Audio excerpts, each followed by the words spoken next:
하나님 말씀 창세기 15장 12절에서 마지막 절 21절까지 말씀 함께 읽도록 합니다.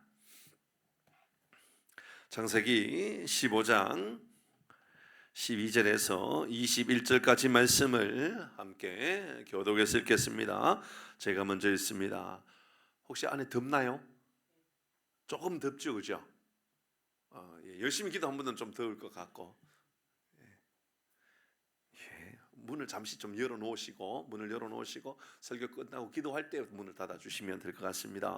12절 21절까지입니다. 해질 때에 아브라함에게 깊은 잠이 임하고 큰 흑암과 두려움이 그에게 임하였더니 여호와께서 아브라함에게 이르시되 너는 반드시 알라 내 자손이 이방에서 객이 되어 그들을 섬기겠고 그들은 400년 동안 내 자손을 그들이 섬기는 나라를 내가 징벌할지며 그 위에 내 자손이 큰 재물을 이끌고 나오리라. 너는 장수하다가 내 자손은 4대 만에 이 땅으로 돌아오리니 이는 아모리 족속의 죄악이 아직 가득 차지 아니함이라 하시더니 해가 져서 어두울 때에 그날에 여호와께서 아브람과 더불어 언약을 세워 이르시되 내가 이 땅을 애굽 땅에서 강에서부터 그 큰 강 유브라데까지 내 자손에게 주노니 곧 겐 족속과 그니스 족속과 간몬 족속과 헷 족속과 브리스 족속과 르바 족속과 같이 합니다. 아모리 족속과 가나안 족속과 기르가스 족속과 여부스 족속의 땅이니라 하셨더라. 아멘. 믿음으로 걷는 인생에 대한 말씀을 오늘 함께 나누고 또 기도하도록 하겠습니다. 12절의 말씀을 보니까 해질 때 아브라함에게 깊은 잠이 임하였다. 깊은 잠이 임하였습니다. 저녁이 되었습니다. 아브라함의 깊은 잠이 들었습니다. 그런데 깊은 잠이 임하였다라고 하는 것을 보면 하나님께서 그에게 깊은 잠 가운데 개입하고 있다라는 것을 어렴풋이 우리에게 알려주고 있는 이야기입니다. 큰 흑암과 어두움이 그에게 임하였다. 꿈속에 큰 어두움이 임하였고 두려움이 그에게 임하였습니다. 13절에 여호와께서 아브라함에게 말씀하십니다. 너는 반드시 알라 이방에 계고되어서 그들을 섬기고, 그러니까 애굽의 종으로 가게 된다. 이제 그 이야기를 말씀하고 있죠. 먼저 하나님께서 그들에게 주시는 것은 복의 이야기가 아니라 시험거리 이야기입니다. 이방에게 객이 되겠다. 그러니까 몇 년 되겠다 그럽니까? 400년 되겠다. 400년 동안 애굽에 종살이 하겠다 그럽니다. 그런데 우리가 출애굽기 12장 말씀에 보면요 430년 기록되어 있습니다. 그죠? 그러니까 맞지 않아요. 그죠? 어떤 때는 400년이라 그러고 어떤 때는 430년이라 그럽니다. 그런데 오늘 본문의 말씀에 보면 잘 보시면 이렇게 말합니다. 이방에서 객이 되어서 그들을 섬긴다라는 것은 종이 된다 그 말이죠. 그죠?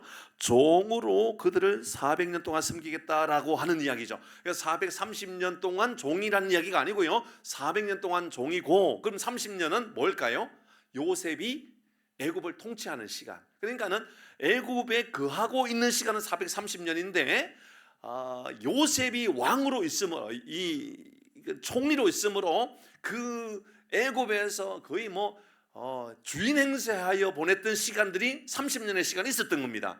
그리고 요셉이 죽고 난 이후에 요셉을 모르는 왕이 애굽에게 등장한 겁니다. 그리고 난 이후부터 이제 요셉을 모르니까 이제 종으로 400년을 보내는 겁니다. 대충 계산이 되죠. 그죠? 그러면 430년은 잘못된 계산이 아니라 430년 동안 애굽에 있었지만 30년은 종살이 한 것이 아니라 주인 행세했던 것이죠. 그러나 나머지 대부분의 시간은 종의 시간입니다. 영적으로 잘 생각해보면 이게 우리 그리스도인이 세상에서 살아가는 모습들입니다. 행복한 시간들도 있고 감사한 시간들도 있고 누릴 수 있는 시간도 있고 인정받는 시간도 있지만 사실은 이 땅에서 우리의 삶의 대부분은 그런 시간이 아닙니다. 고난도 많고 걱정될 일들도 많고 정말 기도해야 될 일들도 많고 그런 시간이 사실 우리 인생의 대부분입니다. 그러니까 이 땅이 우리의 영원한 고향인처럼 그렇게 생각하고 살아갈 필요는 없는 겁니다. 이제 그런 이야기들을 배경에 두고 있다는 것을 기억하시기를 바랍니다. 그리고 오늘 16절의 말씀을 보니까 내 자손이 4대 만에 이 땅으로 돌아오리니, 이런 건데 430년인데 430년이면 이러면 대수로 따지면 4대가 아닙니다. 그죠? 4대, 어떻게 4대가 됩니까? 그러니까 한 대라고 하는 것은 일반적으로 어린아이가 장년이 되었을 때의 나이, 그러니까 한 30년 정도를 한 세대라고 말하거든요. 그러니까는 아무리 적어도 13대 이상의 시간이 바로 이 430년 아닙니까? 그러면 이 4대라고 하는 말이 뭐냐라는 것은 인생 전체를 말하는 거죠. 그러니까 인생이 뭐 100년 정도의 인생, 뭐 80년, 100년 그 정도의 인생을 따지면 4대라고 하는 말이 그런 의미입니다. 그러니까 400년은 온전히 채워져 있는, 그러니까 이제 그런 표현으로 이해할 수 있는 단어가 여기 말씀에 보면 4대, 16절에 내 자손이 4대 만에라고 하는 이 대자가 이 히브리 말로 토르 뭐 이런 단어를 써요. 토르. 그게 뭐냐면 한 30년의 그 시간을 말하는 것이 아니라 인생 전체를 말하는 겁니다. 생애 전체, 생애를 말하는 겁니다. 그러니까 4대는 4번의 큰 세대 생애를 지난 이후에라는 의미로 그렇게 해석할 수 있습니다. 그렇게 430년의 시간이 지나고 이제 출애굽을 하게 되겠다, 이런 말씀이 오늘 예언의 말씀입니다. 그러면서 고난이 있고, 근데 고난으로 끝나고 그것은 이후에 하나님께서 이제 그 어떻게 복을 주시는가, 그의 인생에 하나님 하시는 말씀이 그 오늘 새벽에 말씀했던 거 있잖아요. 그러니까 재물을 쪼개놓고, 그리고 세대는 쪼개지 않고 그냥 이 두고 그곳에 솔개가 막 날라옵니다. 그러니까 뭐냐면 시험거리가 막 오는 거예요. 믿음의 삶을 살아가려고 그랬더니 솔개라고 하는 이방의 왕들이 막 괴롭히는 거예요. 때로는 저 이집트의 왕이 괴롭히려고 하기도 하고, 나이 저쪽에 이 블레셋의 왕이 괴롭히기도 하고, 아수르의 왕이 괴롭히기도 하고, 막 이런저런 외국의 막 이 이방의 나라의 왕들이 막 괴롭히는 솔개가 온단 말이죠. 그때 우리는 쫓아내라고요. 그것을 영적으로 쫓아내야 돼요. 솔개가 우리에게 오면, 여러분 근심거리, 시험거리가 오면 그대로 받아들이지 말고 믿음으로, 말씀으로 쫓아내시기를 바랍니다. 그 말입니다. 쫓아내야 됩니다. 그리고 그 쫓아낸 이후에 오늘 본문의 말씀에 보니까 횃불, 하나님을 의미하는, 성령을 의미하는 하나님의 횃불이 그 제단 위에 이렇게 지나가시게 되었다. 언약을 성취하시겠다. 하나님께서 반드시 언약을 성취하시겠다라고 말씀하시면서 하나님이 하셨던 말씀, 바로 네가 밟았던 애굽 땅에서 유브라데스의 모든 강을 이루는 모든 땅을 너에게 주겠다.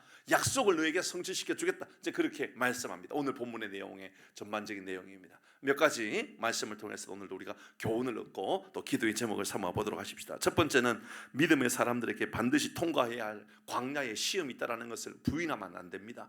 예수 믿는 사람, 나는 평생에 시험거리가 없다. 예, 시험거리가 없는 것이 좋은 것처럼 보이지만 사실 그렇지 않습니다. 우리가 성장하려고 그러면 시험거리쯤 있어야 성장할 때도 많습니다. 사실은 좀 아프면 하나님께 기도하고, 또 어렵고 힘들 일이 있으면 더 하나님께 간절히 기도하면서, 하나님 내가 이거 지날 수 있도록 하나님 나를 기도의 자리로 불러주시는군요. 사랑하는 교회 여러분, 시험거리가 두려움의 거리가 아니라 도리어 나를 성장하는 기적의 시간들이 될 수 있기를 바랍니다.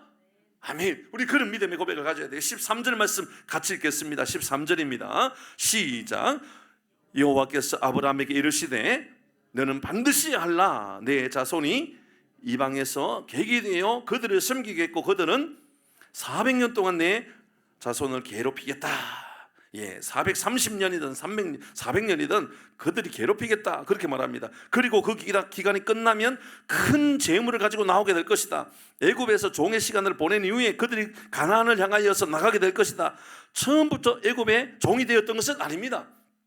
살만했습니다. 여러분, 야곱이, 그의 아들이 먼저 이 이집트에 가 있을 때에, 이 애굽에 가 있을 때에 상당히 당황스러웠을 겁니다. 어떻게 우리가 저기 가가지고 우리가 살 수 있을까라고 생각이 들었을 겁니다. 그런데 하나님은 이미 이 요셉을 통하여 그들을 살리기로 작정하신 겁니다. 그래서 요셉은 하나님이 우리를 살리시기 위하여 나를 먼저 이곳에 보내신 것이니 형제들이여, 아버지여, 걱정하지 마소서라고 그렇게 이야기하지 않습니까? 예, 그리고 난 이후의 시간들은 다 고난의 시간입니다. 모든 시간들은 항상 고난의 시간일 뿐이었습니다. 너무너무 고통스럽죠. 영적으로 잘 생각해 보면, 영적으로 우리가 이스라엘 백성이고 하나님의 백성이고, 그렇다면 우리는 이 땅에서 항상 축복받을 일, 항상 칭찬받을 일만 있는 것은 아니라는 것은 우리는 너무너무 잘 알고 있죠. 그냥 예수 잘 믿는 것만으로도 때로는 비난거리가 되기도 하고, 때로는 안 좋은 이야기를 듣기도 합니다.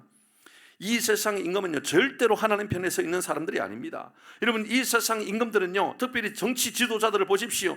교회를요 잘 이용해 먹으려고 하는 것이지, 교회 편에 서서 교회 유익을 위하여 열심히 달려가는 사람이 정치인들 가운데 있던가요?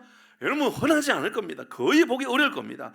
그러므로 세상에 고난당하는 것을 이상하게 여길 필요가 없습니다. 세상의 임금들이요, 세상의 왕이요, 세상의 정치인들이요 교회 편에 서서 교회를 이런 변호해 준다고요?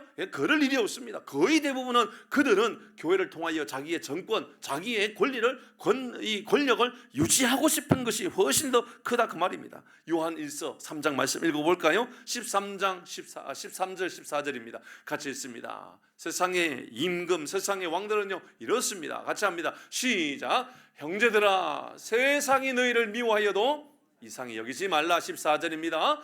우리는 형제를 사랑함으로 사망에서 옮겨 생명으로 들어간 줄 알거니와 사랑하지 아니하는 자는 사망에 머물러 있느니라. 아멘. 여러분, 우리는 세상에서 미움을 당할 겁니다. 앞으로도요 여러분, 세상에서요 별로 좋은 이야기 하지 않을 겁니다. 복음을 들고 이번 주 주일날 여전도회가 길거리에 나가서 복음을 전한다고 하더군요. 정말 놀라운 일입니다. 교회가, 우리가 계획을 세워서 전도회에게 이렇게 하십시다 저렇게 하십시다 말하지 않아도 전도회가 먼저 주관적으로, 우리가 주도적으로 우리 전도하러 나갈 겁니다. 그렇게 말하는 교회가 한국 교회 몇 개나 있을까 생각해 보게 되는 거예요. 우리 스스로가 먼저 그렇게 하는 거예요. 여러분, 그러면 세상이 여러분 환영할까요? 거절할까요? 거절하죠. 그것을 당연하게 여기면 됩니다. 거절하겠구나. 여러분, 어두움이 빛을 좋아할까요? 싫어할까요? 싫어합니다. 여러분, 요한복음 1장의 말씀에 보면요, 어두움은요 한 번도요 빛을 좋아한 일이 없고요, 빛이 들어오면요 여러분, 어두움은요 항상 빛을 싫어하고요 거절하게 되어 있는 겁니다. 그러므로 복음을 들고 나가면 세상이 환영할 것이다. 아니요, 절대로 환영하지 않습니다. 때로는 여러분, 어떤 사람은 욕을 하기도 하고요, 때로는 어떤 사람들은 별로 좋은 말을 하지 않을 때도 있을지도 모릅니다. 그때 여러분, 우리 스스로가 하나님께서 주신 말씀처럼 세상이 우리를 환영하지 않는구나. 그래, 예수님 당시에 2000년 전에 예수님이 오셨지만 누가 예수님을 환영했습니까? 세상이 예수님을 환영하던가요? 아무도 예수님을 환영하지 않습니다.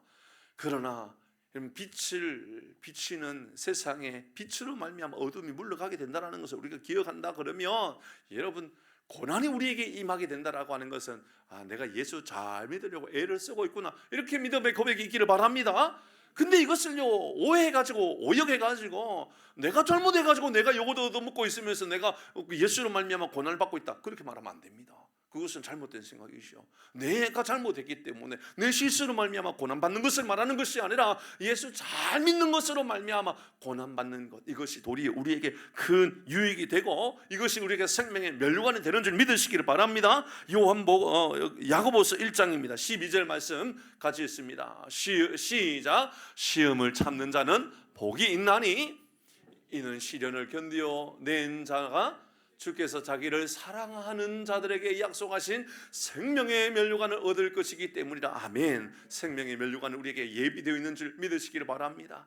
우리에게 생명의 면류관이 예비되어 있어요. 우리는 생명의 면류관이 예비되어 있는 그런 사람이라는 거. 그래서 하나님 이 땅에서 삶을 살아가면서 주님, 우리는 시련을 당하는 것, 고난을 당하는 것, 이것을 이상한 것으로 여기지 않겠습니다.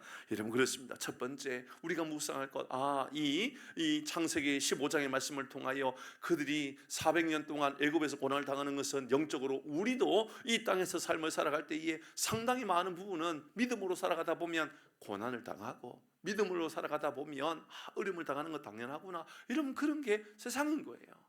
여러분, 때로는 참 저에게도 그런 유혹을 하는 사람들이 있습니다. 저에게 좀 나쁜 짓 해가지고 좀 어떻게 한번 좀 돈을 벌어볼 수 있는 방법도 있다, 뭐 이렇게 알려주는 게 있어요. 어떤 분이 예를 들어서 듣지 않게 않을 거예요, 그죠? 아마 안 듣고 있다라고 생각하고 그분은 듣지 않을 겁니다. 그러니까 어떤 분이 그래요.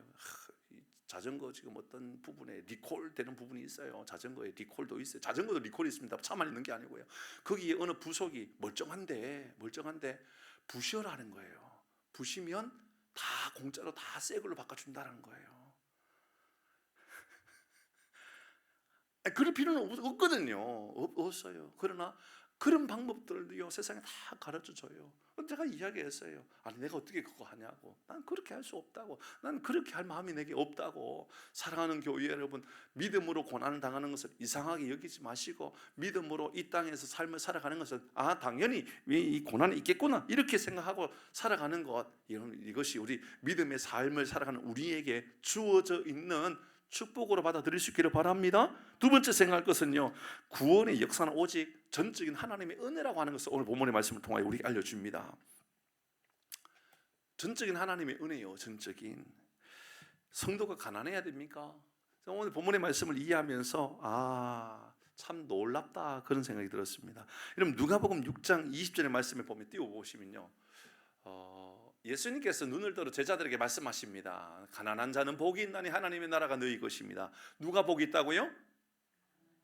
성경에 가난한 사람이 많습니까? 부자가 많습니까? 자, 다시 였습니다. 잘 기억하셔야 돼요. 어떤 사람이 복이 있다고요? 가난한 사람이 복이 있습니다. 성경에 인물들이 부자가 많습니까? 가난한 사람이 많습니까? 아브라함이 부자입니까? 가난합니까? 어마어마한 부자죠. 어마어마한 부자입니다. 여러분 이삭이 부자입니까? 가난합니까? 부자죠. 야곱이 부자입니까? 가난합니까? 가는 곳마다 막 100배의 축복을 받았던 사람이 이삭 아닙니까? 야곱이 말이죠, 외삼촌 집에 갔는데, 라반 집에 갔는데 나올 때 그 부가 돼서 나오지 않습니까? 하는 것마다 엄청난 부자입니다. 성경의 인물 가운데 가난한 사람들의 이름은 이 예수님 시대의 몇몇 사람들 외에는 다 부자 같아요. 그냥 다 부자 같아요. 그러니 여기서 말하고 있는 가난한 자는 복이 있다, 하나님의 나라가 저희들 것이다, 이것은 단순히 육신의 삶에 가난한 사람에 대한 말이 아닙니다.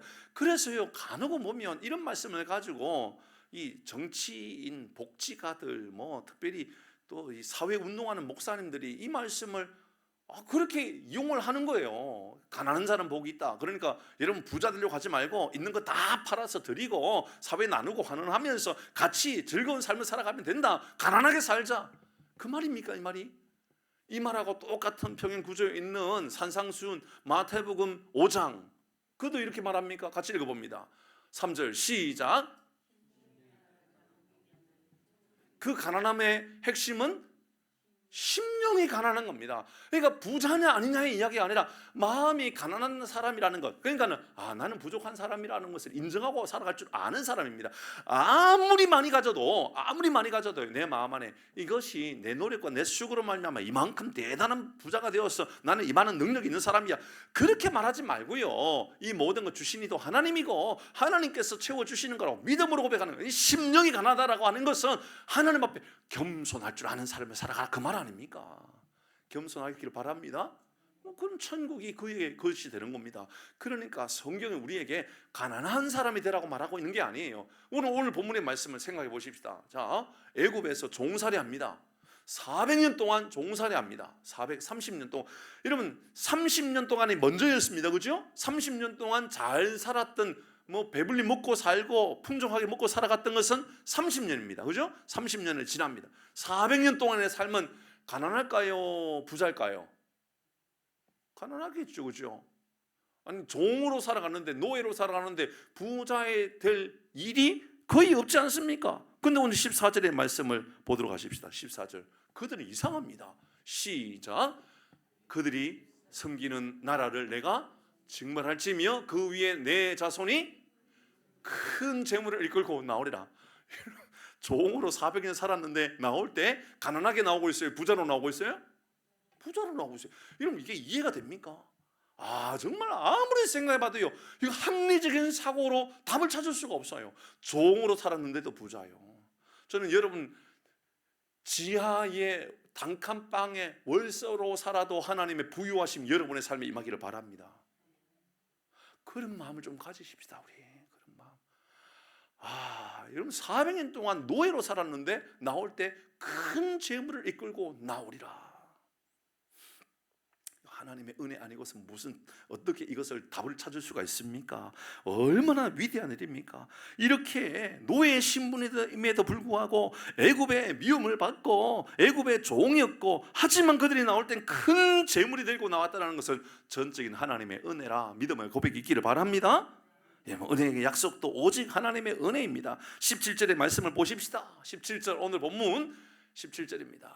시작. 해가 져서 어두울 때에 연기 나는 화르가 보이며 타는 횃불이 쪼갠 고기 사이로 지나더라. 이 쪼갠 고기들은 오늘 새벽에 말씀했던 이 암염소라든지 뭐 그런 이제 짐승들이 있지 않습니까? 그리고 새들 아닙니까? 그 위에 횃불이 위로 지나갔다. 하나님께서 지나갔다.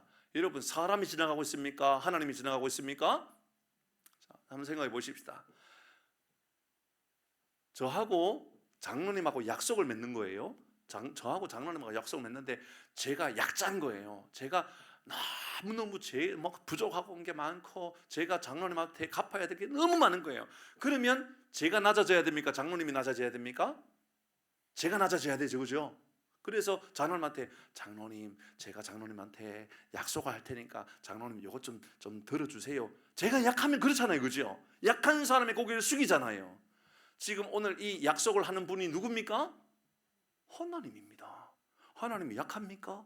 하나님 이 약속을 세워야 될 이유가 있습니까? 약속을 세울 거라면 이 바로 아브라함이 약속을 세워야죠. 아브라함이 하나님 앞에 하는 이야기가 거기 쪼개놓은 그 고기 위를 아브라함이 지나가면서, 하나님, 제가 하나님께 이렇게 약속할 테니까 하나님 내게 복을 주십시오. 내게 이 은혜의 복을 주십시오. 그러니까 이 약속을 체결하는 것은 아브라함이 되어서 아브라함이 하나님 앞에, 하나님 내가 이렇게 할 테니까 이 복을 주십시오. 내가 이렇게 할 테니까 하나님 하늘의 문을 열어서 우리에게 엄청난 복을 주십시오. 그렇게 말해야 정상인 거예요. 근데 약속을 누가 하고 있어요? 하나님이 하고 있어요. 사랑하는 교회 여러분, 이것을 우리는 전적인 하나님의 은혜라 말하는 거예요. 하나님 우리에게 복을 주시겠다 그러는데요, 하나님 우리에게 복을 주실 거라면 이렇게 주세요 라고 해야지 정상인데 반대예요. 하나님이 우리에게 복을 주시겠다 그러는데 하나님이 약속을 체결하는 거예요.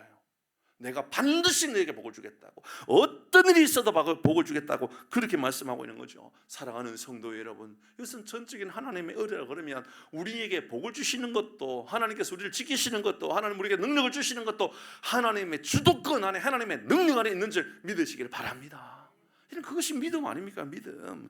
고린도전서 15장 10절 말씀은 바울은 우리에게 은혜라는 바로 이렇게 이야기하고 있지요. 같이 합니다. 시작. 그러나 내가 나 된 것은 하나님의 은혜로 된 것이니 내게 주신 그의 은혜가 헛되지 아니하여 내가 모든 사도보다 더 많이 수고하였으나 내가 한 것이 아니요 오직 나와 함께 하신 하나님의 은혜는, 모든 것이 하나님의 은혜로 보여지는 삶을 살기를 바랍니다.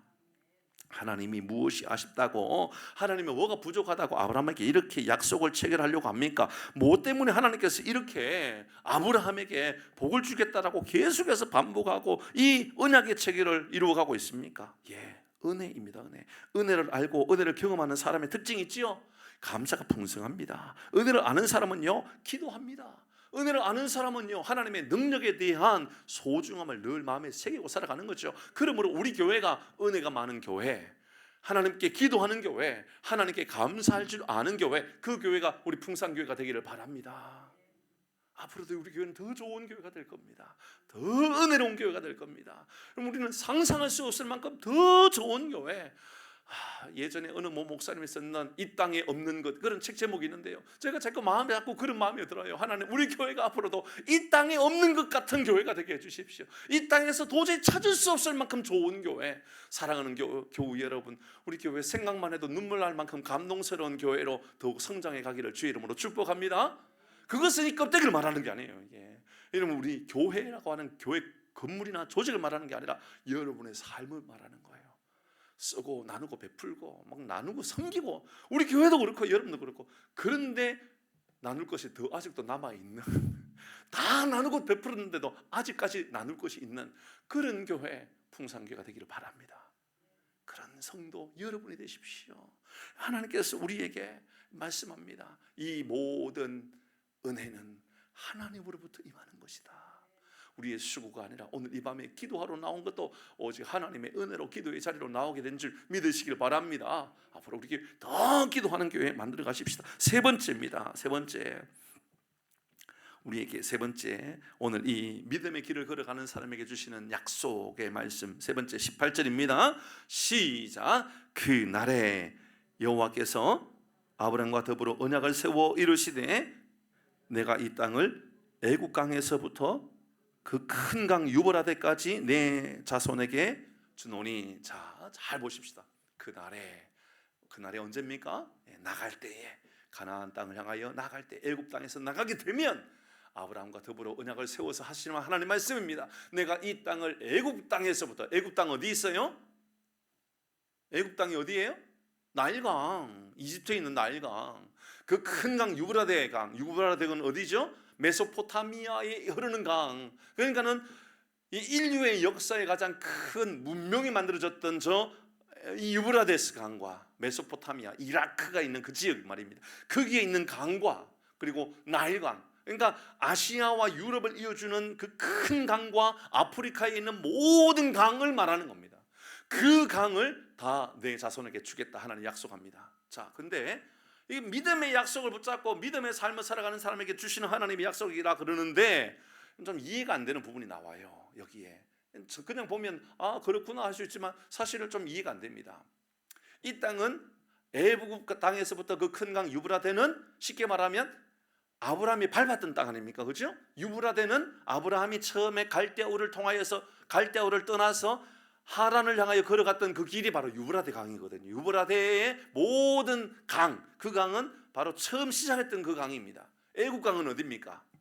하란에서 데라가 죽고 가나안으로 나온 다음에 가나안에서 세겜 지역에 있다가 그 지역에서 기근이 들어가지고 갔던 곳이 애굽이었습니다.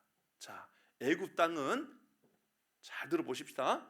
애굽 땅은 아브라함에게 믿음의 고백의 땅이었을까요? 불순종의 땅이었을까요? 애굽의 땅은 순종의 땅이었습니까? 불순종의 땅이었습니까? 분명히 불순종의 땅이었어요. 애굽 땅에 갔던 이유는 하나님께서 가라고 그래서 갔습니까? 배고파서 갔습니까? 배고파서 갔습니다. 가가지고 큰 기적과 큰 은혜를 경험했습니까? 상처받고 왔습니까? 상처받고 왔어요. 애굽 강에 가가지고, 애굽에 가가지고 뭐 하고 왔죠? 자기 마누라 팔아먹고 왔어요. 갔는데 혹시나 저 애굽의 바로 왕이 자기를 죽일까봐 예쁜 마누라, 내 마누라고 말도 못하고 뭐라고 말을 해요? 그러니까 와이프한테, 사리한테 하는 말이, 야, 미안하다 말도 안 해요. 야, 혹시나 네가 너무 예뻐가지고 너 때문에 내가 죽을 수도 있으니까 바로 왕 만나거든 남편이라고 말하지 말고 오빠라고 말해라? 이렇게 말하는 거예요. 그게 말이 됩니까? 그게 믿음의 삶을 살아가는 사람이 어떻게 그럴 수 있습니까? 그래서 애굽 땅에 갔는데 이 일로 인하여 하나님께서 애굽의 왕 바로 왕을 하나님께서 책망하시고 저주를 내려보셔요. 그 안에 하나님께서 큰 이러면 환난을 당하게 하시는 거예요. 큰 환난을 당한 것을 보고 바로 왕이 깨닫게 되잖아요. 이거 뭔가 문제가 있구나. 그래서 이 아브라함에게 뭐냐 이게 도대체 무슨 일이냐, 뭘 숨겼고 뭘 거짓말했냐, 알고 보니까는 이 자기 아내라고 말하지 않고 자기 여동생이라고 말했던 거. 왜 나에게 이런 말을 해가지고 우리 이 이집트를 큰 공격에 빠지게 하느냐라고 말하면서 네가 가지고 왔던 짐승들 모든 것들 다 들고 빨리 나가라, 빨리 나가라 쫓아내버렸잖아요. 아브라함 나가라고, 애굽에 있지 말라고 그렇게 내보냈죠. 그러면 애굽은 순종의 땅, 불순종의 땅? 불순종의 땅. 여러분에게 여쭤봅니다. 믿음으로 살려고 애를 쓰다가 열심히 믿음으로 삶을 살아가다가 보면 항상 순종합니까? 믿음으로 살아갈 때도 불순종할 때도 있습니까? 불순종할 때도 있잖아요, 그렇죠? 그래도 믿음을 어기지 말고 믿음의 자리에 서 있기를 바랍니다. 저는요, 이 애굽을 보면서 믿음의 삶을 살아가다가 실족하여 넘어졌던 시간대가 바로 이 애굽이었다, 저는 그렇게 보여져요. 우리도 그렇잖아요. 우리 교회도 아무리 당회에서 고민을 하고 또 우리 교회의 뭐 재직회나 공동회를 통해서 아무리 정신을 바짝 차리고 준비하고 진행하려고 해도 장로님 실수할 수가 있죠? 실수할 수 있다고 해서 좌절하지 말자고 말입니다. 낙심하지 말자고 말입니다. 우리에게 어떤 일들이 주어진다 할지라도 말이죠, 우리 믿음의 삶을 살아가는 우리에게 어떤 아무리 중요한 일들을 진행해 나가는데 기도하고 나가지 못하고 우리 감정으로 나가고 우리 경험으로 나가다가 실수해가지고 하나님 이렇게 또 넘어졌어요 라고 말한다 할지라도 믿음의 삶을 살아가는 그 삶, 회개하고 돌아오고 하나님 앞에 다시 제단을 쌓고 살아가는 이 삶을 포기하거나 놓치는 일이 없기를 주의 이름으로 축복합니다. 그 말이에요. 그렇게 애굽 땅에서 그 큰 강 유브라데까지 주겠다라고 하는 것은 믿음의 삶을 살아가다가 실수하여도 다시 예배 자리에 서고, 실수하여도 기도의 자리에 서고, 실수하여도 은혜의 자리로 서면 하나님께서 밟아왔던 우리의 모든 인생의 걸음들을 헛되지 아니하고 복으로 채워주시는 줄 믿으시기를 바랍니다. 우리의 걸음은요 어떤 순간도 헛된 게 없어요. 하나님께서 주시고자 하는 좋은 것들을 약속하고 있다 그 말입니다.